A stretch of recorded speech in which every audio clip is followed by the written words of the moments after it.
दोस्तों नमस्कार। आपका हार्दिक स्वागत है आपके अपने चैनल लीगल लाइफ। यह अंधकार से प्रकाश की ओर चलने की व्यवस्था का चित्रण करता है। आज हम विचार करेंगे कि हमारे ऋषि मुनियों ने इस समाज से क्या क्या चीज़ें चुनकर हमारे लिए इकट्ठा की। वैसे तो अगर देखा जाए तो पूरा ब्रह्मांड ही हीरे मोतियों की खान है, लेकिन फिर भी गृहस्थियों के लिए कुछ चीज़ें समझने के लिए उन्होंने कुछ चीज़ों का वर्णन किया है और उनको इतनी साधारण भाषा में परिभाषित किया है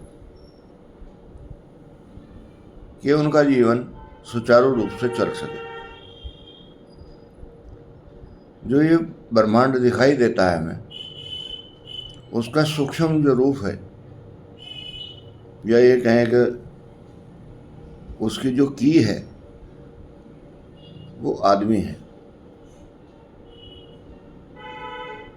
पूरे ब्रह्मांड में जितनी भी शक्तियाँ संचालित हो रही हैं वो इस शरीर में इनबिल्ट हैं। लेकिन उनको संचालन करने के लिए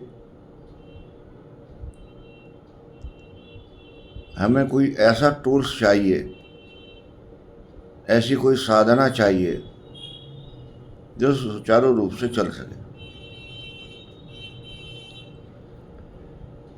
देखिए, महात्माओं को जब इस बात का पता हुआ कि सारी चीज़ें योग से चलती हैं, तो उन्होंने एक सिद्धांत दिया योग, जिसको अलग ऋषि मुनियों ने अलग अलग तरीके से प्रकाशित किया।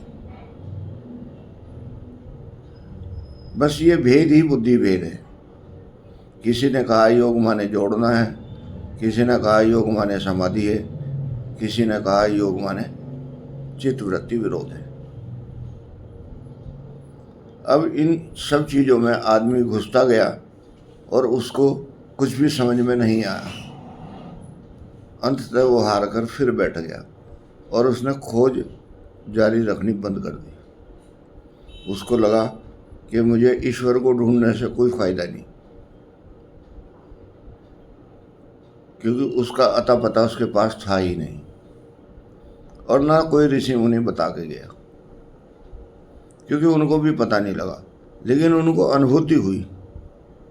जो अनुभूति हुई, उन्होंने साधारण आदमी के लिए उस अनुभूति का कुछ हिस्सा प्रकाशित करा दिया। जैसे योग माने जोड़ने का मतलब ये है कि जब आदमी किसी कार्य को करना चाहता है तो मस्तिष्क को उसके साथ जोड़ना पड़ेगा। उसके पास सारा रूपरेखा उसका होना चाहिए। जब उसके पास सारा रूपरेखा होगा और उसको समझेगा वो और उसके साथ अपने मस्तिष्क को जोड़ेगा, तो उस कार्य को करने में वो सक्षम हो जाएगा। फिर दूसरी चीज उन्होंने कही, योग माने चित्तवृत्ति विरोध। हमारे शरीर के जो चित्त हैं, उनकी जो वृत्तियां हैं, वो हमारे मस्तिष्क को इधर से उधर दौड़ाती रहती हैं। मान लिया एक बच्चा किताब पढ़ने बैठा है,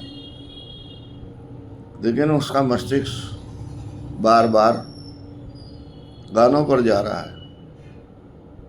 अब ये एक चित्त की वृत्ति है। अगर वो इस वृत्ति को रोकने में सफल हो जाता है तो वो अपने मस्तिष्क को उस जगह लगा सकता है जिस जगह वो लगाना चाहता है। यानी कि चित्त की जो वृत्ति है, व्यापार है, उसको वो रोकने में सक्षम हो सकता है और उस तरफ ले जा सकता है जिस तरफ उसको आवश्यकता है। जैसे एक नदी का बहाव थोड़ा सा चल रहा है, लेकिन उतना नहीं चल रहा जितनी आपको आवश्यकता है। आप उसकी खुदाई करें बार बार जिस तरफ आप पानी ले जाना चाहते हैं, तो पता लगेगा कि वो धीरे धीरे धीरे धीरे जो उस तरफ मुड़ जाएगा जिस तरफ आपने उसको ले जाना है।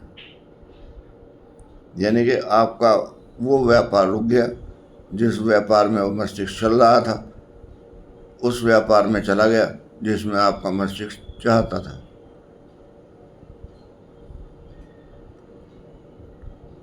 फिर योग माने समाधि। जब एक बच्चा अध्ययन कर रहा है और वो अध्ययन करते करते इतना भूल जाता है कि उसकी माँ उसको आवाज़ दे रही है, उसको सुनाई नहीं दे रहा है, और वो गुस्से में आती है, उसको एक थप्पड़ लगाती है और कहते हैं क्या तू बहरा हो गया, मैं 10 मिनट से आवाज़ दे रही हूँ। सच्चाई ये है कि वो बहरा हो चुका था, क्योंकि जो इंद्रिय और कर्मेंद्रियाँ हैं वो या तो अंतर्मुखी काम करते हैं या बाह्यमुखी काम करती हैं। उसकी जो इंद्रियाँ थी, श्रवण इंद्रिया, वो अंतर्मुखी हो चुकी थी, इसलिए उन्होंने बाहर का नहीं सुना।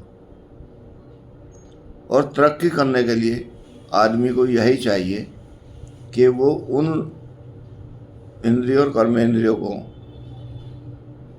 मस्तिष्क के अनुसार, अपनी आवश्यकताओं के अनुसार, समाज की सेवा के अनुसार ईश्वर को शरणागत होकर, प्रेरणा तो आपको कहीं से लेनी ही पड़ेगी, शरणागत तो आपको होना ही पड़ेगा। और जैसे ही आप जहाँ पर शरणागत होंगे ऐसे ही आपकी जो वृत्तियाँ हैं आपके अनुसार सात्विक दृष्टिकोण में कार्य करने लगेंगी, और यही समाधि होगी। क्योंकि सैद्धांतिक समाधि को समझाने वाले महात्मागण कुछ कम रह गए हैं, या वो बताना नहीं चाहते। कुछ है दिक्कत जिसके लिए सब परेशान हैं, लेकिन अगर आप जहाँ पर शरणागत रहें तो कुछ ना कुछ सोल्यूशन देर सवेर निकल ही जाएगा, ऐसा मेरा अनुमान है। नमस्कार।